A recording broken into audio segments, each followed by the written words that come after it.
dengan Bu Mitsa, kita akan belajar tentang harta dan kepemilikan. Oke, sudah siap belajar? Baik, teman-teman, ada dua kata yang kita akan pelajari hari ini. Yang pertama adalah harta, dan yang kedua adalah kepemilikan. Jadi, teman-teman, harta adalah terbagi menjadi dua, yaitu harta yang berwujud dan harta yang tidak berwujud. Nah, yang pertama, harta berwujud. Contohnya adalah sepeda motor, kemudian ada mobil, ada rumah. Nah, pasti kalian pernah lihat di sekitar kalian harta yang berwujud. Kemudian yang kedua adalah harta yang tidak berwujud. Ada harta yang tidak berwujud. Apa ya harta tidak berwujud itu? Nah, jadi harta yang tidak berwujud adalah harta yang tidak bisa kalian sentuh.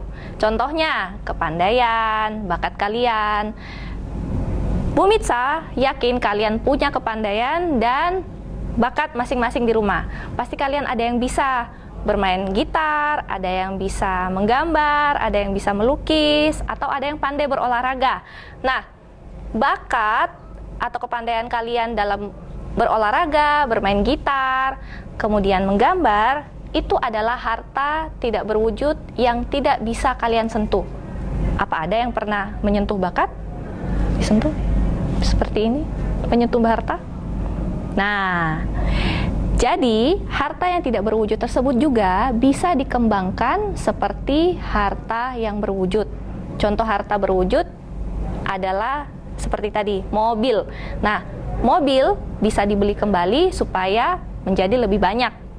Nah, bagaimana cara menambah harta tidak berwujud supaya bisa dikembangkan adalah kalian harus belajar, kalian harus lebih banyak membaca dan mengerjakan tugas-tugas sekolah kalian. Ada tiga kepemilikan harta, yaitu harta pribadi, harta umum, dan harta negara. Jadi harta milik pribadi adalah harta yang menjadi kepemilikan kalian sendiri. Contohnya, kalian punya rumah sendiri kan? Kemudian mobil sendiri, atau kendaraan sendiri. Nah, harta pribadi ini yang bisa kalian gunakan untuk kepentingan kalian pribadi atau sendiri. Yang kedua adalah harta milik umum. Harta milik umum ini adalah harta yang digunakan untuk kepentingan umum. Contohnya apa? Gedung sekolah, kemudian rumah sakit, dan fasilitas-fasilitas umum lainnya.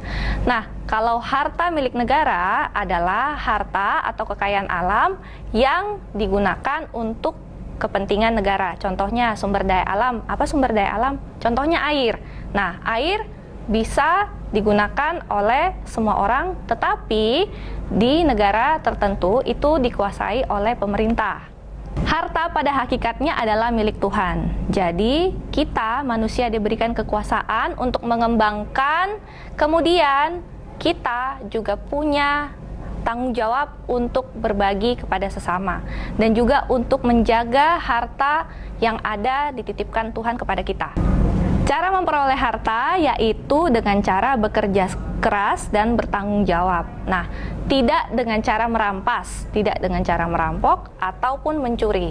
Karena apa? Karena harta itu adalah titipan dan tanggung jawab dari Tuhan untuk kita. Teman-teman, coba perhatikan orang tua kalian. Mereka bekerja keras untuk menghasilkan harta demi mencukupi kebutuhan kalian. Nah, sekarang bagaimana kalian bersikap atas harta kepemilikan yang sudah dimiliki sekarang? Pertama, perlu selalu bersyukur atas segala harta yang diberikan Tuhan melalui usaha atau kerja keras orang tua. Yang kedua, manfaatkan harta tersebut dengan hati-hati dan bijaksana, yaitu tidak boros ataupun kikir. Nah, berarti harus mengembangkan dan berbagi, karena berbagi adalah tanggung jawab kita untuk sesama. Nah, teman-teman, kalian sudah mendengarkan video pembelajaran hari ini dengan baik. Bagus, good job. Maka kalian berhak mendapatkan 3 jempol dari Bu Mitsa dan teman Bu Mitsa di sini. Tetap semangat, jaga kesehatan, dan menjadi kebanggaan orang tua. Dadah, sampai jumpa.